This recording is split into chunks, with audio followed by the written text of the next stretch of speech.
जय हिंद दोस्तों। आज के हमारे प्रमुख टॉपिक कुछ इस प्रकार हैं कि अमेरिका ने किया हूतीस पर अटैक, साथ में ईरान को भी दी चेतावनी और इजराइल ने तोड़ा सीज फायर, फिर से चालू किया इजराइल और हमास का युद्ध, टारगेट किया हमास को।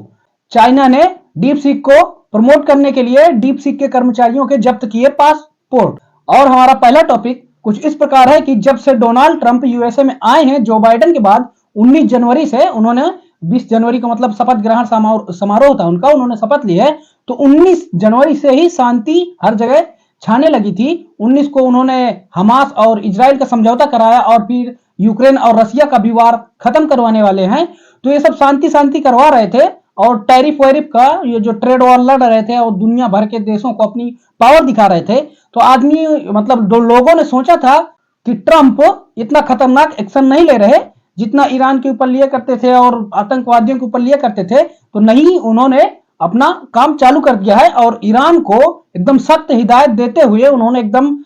डांट लगाते हुए और उसके ऊपर ईरान के ऊपर कार्रवाई करने के लिए, ईरान के ऊपर वैसे भी जैसे ही ट्रंप आते हैं यूएस में तो ईरान के लिए टेंशन बढ़ ही जाती है। और अभी हुतीज जो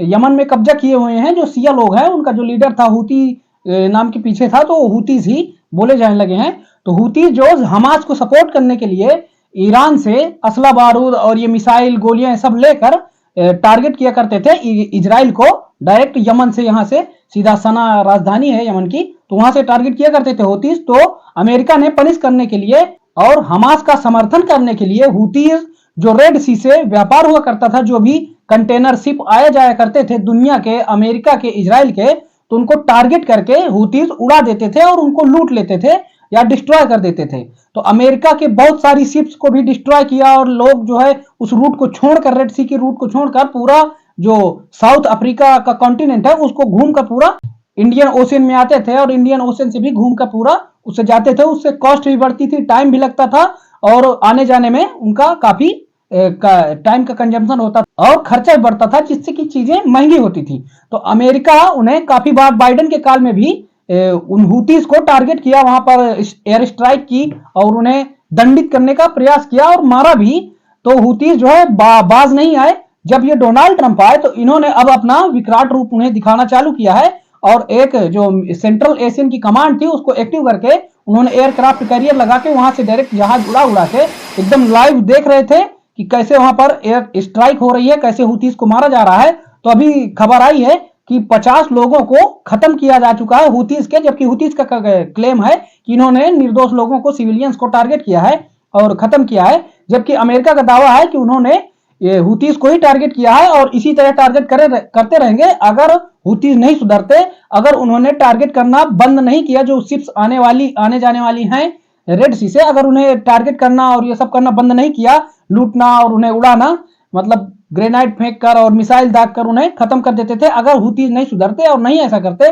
तो हुतीजों का नामो निशान मिट सकता है। हुतीज से बहुत सारे देश एक बार पहले भी कुल 4-5 कंट्रीज मिलकर एक साथ हुतीज के ऊपर अटैक कर चुकी हैं इसी सब के चक्कर में। और ये सब एरिया जो मिडिल ईस्ट का है परेशान भी रहता है इनसे, क्योंकि ये सऊदी अरब और भी बाकी कंट्रीज के लिए काफी खतरा है, उन्हें हिट करते रहते हैं और ईरान इनका सपोर्ट करता है, क्योंकि ईरान का मानना है कि वो बढ़िया से इनको मिडिल ईस्ट वालों को और अमेरिका के जो संबंधी हैं, उनके मित्र देश हैं, उनको टारगेट करते रहते हैं। तो ईरान इनको सपोर्ट करता रहता है। तो ईरान को भी डोनाल्ड ट्रंप ने अपने ट्रुथ जो सोशल मीडिया अकाउंट है उनका, तो उसमें एक वार्निंग दी है कि अगर ईरान नहीं सुधरता तो हम ईरान पर भी कार्रवाई करेंगे। तो अब देखते हैं कि ये सिया जो हुतीज हैं यमन के, उनका कहां तक जाता है। या तो ये सुधर जाते हैं या तो फिर खत्म करते हैं या तो फिर डोनाल्ड ट्रंप से फ्रंट फुट पे आकर लड़ने का प्रयास करते हैं। उनकी लड़ने की तो औकात होगी नहीं, क्योंकि अमेरिका है भाई। डोनाल्ड ट्रंप सन की इंसान है ही, वैसे भी वो अपने एग्रेसिवनेस के लिए जान जाते हैं और वो इन्हें छोड़ने वाले नहीं है अगर ये हुतीज सरेंडर कर देते हैं। जबकि हुतीज बोल रहे हैं कि आप अटैक न कीजिए, आके हमसे टाल्क कीजिए, हम बात करने के लिए तैयार हैं। पर अभी अमेरिका सुन नहीं रहा, अभी इनकी पलाई करना चालू कर दी है। तो देखते हैं ये मामला कहां तक आगे जाता है। जैसे कोई अपडेट आती है तो हम आपको अपडेट देते रहेंगे। तो बढ़ते अपने दूसरे टॉपिक की। तो अब हुआ कुछ ऐसा है कि जो हमास के मिलिटेंट थे और इन्होंने बंधक बना रखे थे इजराइल के, तो उनको छोड़ने में थोड़ा डिले कर रहे हैं, क्योंकि इनके बीच जो सीज फायर ट्रंप के आते से पहले ही आते ही हो गई थी और इजराइल और ये जो गाजा का हमास है इनका युद्ध खत्म हो गया था, विराम लग गया था और इन्होंने एक दूसरे जो बंधकों को अभी तक रखा था अपने पास तो उन्हें छोड़ने का ये सब हुआ था और इनके कई फेज में मतलब युद्ध को खत्म करने का ये था, सीज फायर साइन हुआ था और ये करने का प्रयास किया गया था। तो अब क्या हुआ कि इजराइल के जो बेंजामिन नेतन्याहू हैं इनका कहना है कि ये छोड़ नहीं रहे हैं बंधकों को, अपनी बात पर कायम नहीं है और अब हमारे सब्र का बांध टूट रहा है, हमने क्योंकि इन्हें बहुत टाइम दिया कि हमारे जो बंधक तुमने बना रखे हैं तो उनको छोड़ दो, मगर ये हमास वाले अपनी बातों से पीछे हट जा रहे हैं। तो अब बेंजामिन नेतन्याहू का कहना है कि हम इतना सब्र नहीं कर सकते क्योंकि ये अपनी बात से बार बार पीछे हट रहे हैं और हमारे बंधकों को छोड़ने में हमास इतनी दिक्कत कर रहा है, तो हम ये पीस डील जो हुई थी उसको न मानते हुए अटैक कर दिया है, इजराइल ने करवा दिया है मतलब। और पूरे जो गाजा पट्टी है वहां पर पूरी में एक तरह से राफा वाफा जो एरिया है जहां सिविलियंस चले गए थे और शांति को समझ के फिर से आगे वापस रहने लगे थे, जो वहां पर कैंप बने हैं उनको छोड़कर जहां कैंप बनाए गए हैं क्योंकि इनके घरों पर टारगेट करके इजराइल हमला कर दे रहा था तो इनको ह्यूमन राइट्स वाले सब एरिया में रखा गया था और इनको कैंप बना के रोका गया था, तो उनको छोड़कर वापस से अपने घर आ रहे थे और सभी स्थितियां फिर से नॉर्मल हो रही थी। तो हमास वालों को पता ना क्या चुल मची है कि फिर से इजराइल से एक फ्रंट ओपन कर दिया है कि आओ हमें फिर से पेलो क्योंकि गाजा में थोड़ा शांति आ रही है। वैसे भी ट्रंप बोल रहे हैं कि हम गाजा को कब्जा लेंगे और ट्रंप गाजा बनाएंगे, पर इनके समझ में नहीं आया हमास वालों को और फिर से इजराइल से चालू कर दिया। तो मुझे तो लग रहा है कि इस बार ट्रंप गाजा को खाली करवा लेंगे इजराइल के साथ मिलकर। तो अब वहां से भी इजराइल ने इनके ऊपर अटैक किया है, पूरे गाजा में अटैक किया है और एयर स्ट्राइक की है जिससे 100 से ज्यादा लोगों की मरने की खबर आई है। और इस बात को जब अमेरिका पहुंचाया गया तो वहां से ट्रंप का भी कहना है कि गाजा के जो हमास है ये मिलिटेंट है, ये अपने बात पर कायम नहीं है, इन्होंने हमें डिले के ऊपर डिले दिखाया और ये इनका कोई भी प्लान नहीं है कि ये शांति चाहे वहां पर गाजा और फिलिस्तीन के मध्य कोई भी शांति इनको पसंद नहीं है। तो हम इनको छोड़ने वाले नहीं है और हम इन्हें एकदम नामो निशान इनका मिटा देंगे। तो देखना ये होगा कि अब ये कितना आगे तक बढ़ता है क्योंकि सीज फायर टूट चुका है और फिर से युद्ध चालू हो ही गया है और आगे होता है या नहीं होता, हो सकता है फिर से रुक जाए, बाकी रुकने वाला नहीं है ऐसा समझ में आ रहा है क्योंकि ये हमास वाले जो मिलिटेंट हैं ये समझ नहीं रहे हैं कि इन्होंने गाजा से अपना नामो निशान मिटाने के लिए फिर से एक गुहार लगा दी है इजराइल से कि आओ हमें फिर से पेलो क्योंकि हम तुम्हारे बंधक छोड़ने वाले नहीं है। और ट्रंप ने इनका समर्थन करने वालों के ऊपर भी सख्त हिदायत दी है और का वार्निंग दी है कि तुम अगर कोई भी ईरान को लेकर कि कोई भी अगर इन्हें सपोर्ट करता है तो हम उसके ऊपर भी सीरियस क्रैकडाउन करेंगे। तो देखना यह होगा कि ईरान को बार बार वार्निंग दे रहे हैं ट्रंप, तो क्या ईरान के ऊपर कदम उठाते हैं। वहीं ईरान और चाइना और रशिया मिलकर एक डील कर रहे हैं, मिलिट्री अभ्यास कर रहे हैं, तो उसको लेकर भी चाइना ने अभी बताया है कि हो सकता है कि रूस और ईरान के मध्य कोई भी न्यूक्लियर बम का जो होता है परमाणु बम, इसके बीच में कुछ टाल्क हो सकती है या कुछ इनका आदान प्रदान हो सकता है। तो इसके बीच काफी सिक्योरिटी कंसर्न भी रहेंगे अमेरिका को क्योंकि थ्रेट माना जाएगा क्योंकि इजराइल वहीं पर है, अगर इनके हाथ में लग गया परमाणु बम तो ये छोड़ेंगे तो है नहीं, तो चाहेंगे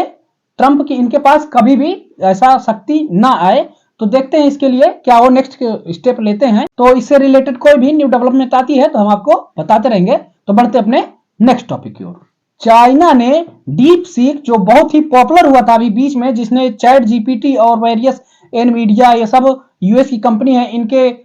शेयर क्रैश कर गए थे और चैट जीपीटी से भी आगे निकल गया था डीप सीक जो ओपन एआई है चाइना का, उन्होंने अमेरिका को पछाड़ दिया था। तो अब डीप सीक के ऊपर चाइना वालों की नजर गई है और चाइना की जो सरकार है वो बोल रही है कि हम डीप सीक को एक इंटरनेशनल ब्रांड बनाएंगे और इसको बहुत ही ज्यादा आगे तक लेके जाएंगे। इसके चलते उन्होंने जो कर्मचारी थे, प्रमुख कर्मचारी थे वहां डीप सीक में काम करने वाले, तो उनके पासपोर्ट जब्त कर लिए हैं ताकि वो चाइना छोड़कर किसी देश में ना चले जाएं, जैसे यूएस है तो पैसा देकर इन्हें ना बुला ले तो चले जाएं, जिससे कि ये जो डीप सीक को आगे बढ़ाने काम है, जो टैलेंट है वो चाइना से ना निकल जाए, इसके लिए उन्होंने पासपोर्ट जब्त कर लिया है। शी जिनपिंग ने भी मुलाकात की है, डीप सीक के फाउंडर हैं उनसे मुलाकात की है कि कैसे हम डीप सीक को और आगे बढ़ाएं और अगर चाइना का पैसा लगेगा डीप सीक में, चाइनीज कंपनीज का मतलब चाइना की सरकार का, जिससे वो टैक्स वैक्स लेती हैं पूरी चाइना की जनता से, तो वो बर्बाद न जाए, इसीलिए उन्होंने ऐसा किया है। जबकि इंडिया भी पीछे लगा हुआ है अपना एक कोई ओपन एआई टूल ऐसा ही डीप सीक के जैसा बनाने को, तो इसमें काफी ज्यादा टाइम लगेगा। इंडिया के भी बहुत बड़े बड़े जो कंपनीज के फाउंडर्स हैं उन्होंने कहा है कि हम भी ऐसा कोई बनाएंगे प्लेटफॉर्म, तो अभी बनाने में इंडिया को तो बहुत टाइम है, जब तक ये ओपन एआई, चैट जीपीटी ये सब बहुत आगे निकल चुके होंगे। एलोन मस्क का ग्रोथ तो अभी काफी चर्चा में रहता है अपने सवालों के चलते, जो उनसे सवाल किए जाते हैं तो उनके जवाबों के चलते बहुत ही ज्यादा चर्चा में भी चल रहा है। तो देखते हैं कि इंडिया भी अपना बना पाता है या नहीं, इनके पीछे रेस में आ जाता है, क्योंकि ये तो बहुत ही आगे निकल चुके हैं। और इंडिया ने बोला कि हम चाइना के जैसे जितना ये कॉस्ट में और कटिंग किया है, बड़ा कम कॉस्ट में अच्छी चीज बना के दी है डीप सीक, जो कि अमेरिका को भी टक्कर दिया था। उनके कंपनीज के शेयर गिर गए थे, एक दिन में बहुत ही ज्यादा ट्रिलियंस का नुकसान हुआ था अमेरिकन को। तो देखते हैं इंडिया भी बना पाता है या नहीं। आप क्या सोचते हैं इस बारे में कमेंट में जरूर बताएं। तो मिलते हैं नेक्स्ट वीडियो में। कैसा लगा वीडियो कमेंट में जरूर बताएं। Thanks for watching. मिलते हैं नेक्स्ट वीडियो में।